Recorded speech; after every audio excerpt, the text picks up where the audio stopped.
This is Ozarks Fox AM. Good morning, happy Wednesday. Welcome to Ozarks Fox AM. I'm Jeremy Rabe. And I'm Kelly Smith. Thank you so much for joining us today on this Wednesday. Yes, in the middle of the week. Hump day. And chance for showers. I know. How about that? Yes. Yeah, coming up. So I want to bring up Kaylee's flowers really fast. She asked if I would. And the Gooseberry Bridge Farm. There we go. Love it. I don't know if she's going to a fresh farm place coming up in the next hour, and she asked if we could put these out here. She picked these yesterday. I love them. And you know what? You can't see all of them. Can I just turn this around real quick? Because this is one of my favorites on the other side here. Look.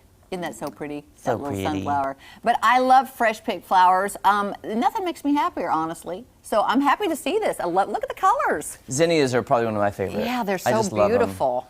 And black-eyed Susans, I love. Yeah, I love all the. And then, of course, I'm not sure what this is, but that adds a nice little backdrop. And texture. Yeah. So I had to get up really close to that. Yeah. That's nice. And then you've got some gladiola right there. Yeah. Oh, I miss my glads. Yeah, you know, so I don't know what makes them grow. I've got some hibiscus that are doing a little better this year because they have a little bit more sun coming in, but still yet you see the bloom coming on and they never do a full thing. So I don't know what that's about. But that's strange. yeah, you have a lot of sun, don't you? I should probably just give those to you. Thank you, I'll take them. I should dig them up and give Well, them to you you. know, it's so funny. One of the viewers, a viewer I've known for years, Brunelle, she emailed me and said, hey, I have some extra strawberry starts. Oh! And I was like, Brunelle, I would love to take them, but I can't. I'm too focused on the house right now. I get you. I have no place to. Yeah, I haven't even mapped it out You yet. don't know where it's going to go yet. No I get clue. that. I have no idea where I know where the house landscape is going, but for the garden and the berries. Yeah, I get that. You're focused. You got to do first things first. Yeah. I just don't know yet. And I really wanted to take them because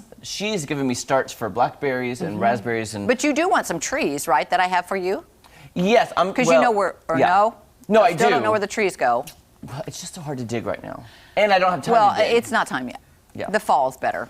But anyway, if you do red buds, and our place is just full of dogwoods. I mean, just I do want sprouts dogwoods. everywhere. They're just all over the place. I do It's want the like dogwoods. Dogwood Canyon in our place. Perfect. I'll take It's beautiful. some. I want to plant those along the property line so it's color along yeah. the line.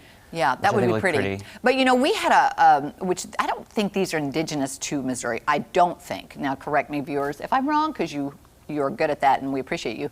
Is the pink one? The pink dogwood. That's not as. And I had one in my yard, and it did eventually die, and that was so sad. But I think they're gorgeous. That made me think too of. Oh my gosh, we were talking about the trees. Oh, never mind. Anyway, it was about the trees. I thought you were talking about the pink dogwood, and then it made me think of the. Redbud? No. Not the redbud, the other one. The cherry blossom? Cherry blossom. Thank you. Gosh, Oh my okay. goodness. And cherry blossoms. I think that would look beautiful. It would. In the back. And by the way, the grass I planted, now I know It's doing storms well? are coming. In the thickest part, it's about that tall. Fantastic. I'll take it. I'll That's tell a you victory. What, your timing was great on this. I tell you, that was a God thing. I could not have planned Yeah. that any better. I was by worried about it accident. because it had been so hot. And I do have my sprinkler system set to go twice a day, so Yeah. it's keeping it very moist. Very nice. And it's very nice. And I'm just hoping that it's secure enough now and grown enough that if we do get a torrential downpour, Yeah, it won't even if it's wash spotty, out. it won't wash it away. I think you're good to go, Jer. I hope. All right.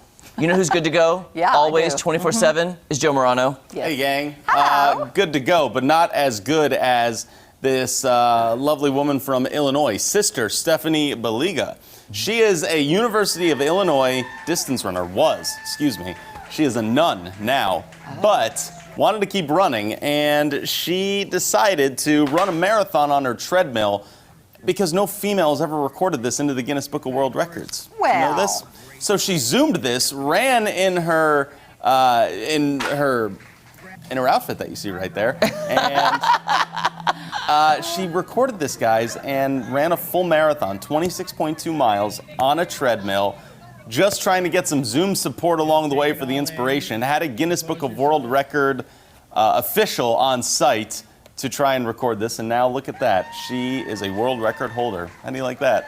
So did she just Google if that had ever been done, I guess? Yeah, these world records are strange because none of them are official unless someone who works with Guinness Right. is able to certify this. You see what I mean? Yeah. So they that's certified crazy. her, though? They certified her. She practiced to become a nun, became one, and then just ended up running still and said, I'm going to try and do this right now. So, Joe, She did a lot of could support. Now somebody she's break back her at the record? church.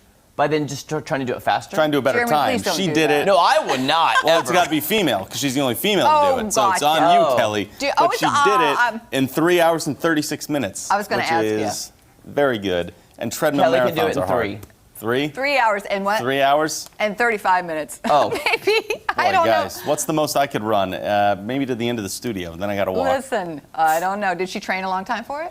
Yeah, she ran at Illinois and just never stopped. So she said even though that Sounds like Forrest she Gump. devoted her life to the faith, she said, I still want to devote my legs to running. Right? So still I kept said doing it would have. I was just thinking in my head, man, it would have been even better if she was wearing her habits. Wouldn't it have been? Yeah. great? Yeah, that no. would have been. Yeah.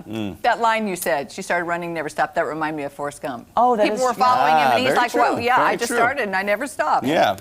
Got an interesting story as well from a few other ladies in Delaware. 35 years ago in 1985, vacationing out on the beach, and you do what you do when you're kids, write a message in a bottle. That was a big thing to do, right? Especially in the 80s, I guess. So they put a message in a bottle asking for whoever gets this to write back to them, put their address there and everything else. 35 years later, this bottle was found in the same spot that they released it. Oh, Like that. Is that a little weird? that's kind of strange. It's kind of strange, right? Kayaker found it in August, this month, and they did it August 1st of 1985.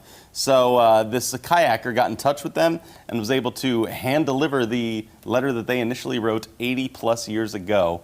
And there you go. Like, I'm sure I've done this at some point, but I don't even remember it, you know? That I wonder is if the ladies even remember doing that I back don't when they know. were kids. But the question is, how far did the bottle actually go? Did it just kind of go a little ways and just kind of hang around the area for all that is time? one of the mysteries of the Yeah. sea.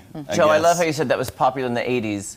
No, it was popular in the 2000s when I was in Europe. Yeah? My friends on the cruise ship, we would do message in a bottle. We have no idea where they are now. Really? Oh, did you put your Did phone that- number? I think we were in either Helsinki, Finland, or somewhere in Italy. We did messages in a bottle. What do you do? Put like contact info in there? Yeah. What do you Yes, do? and you write what's happening in that time period. Yeah.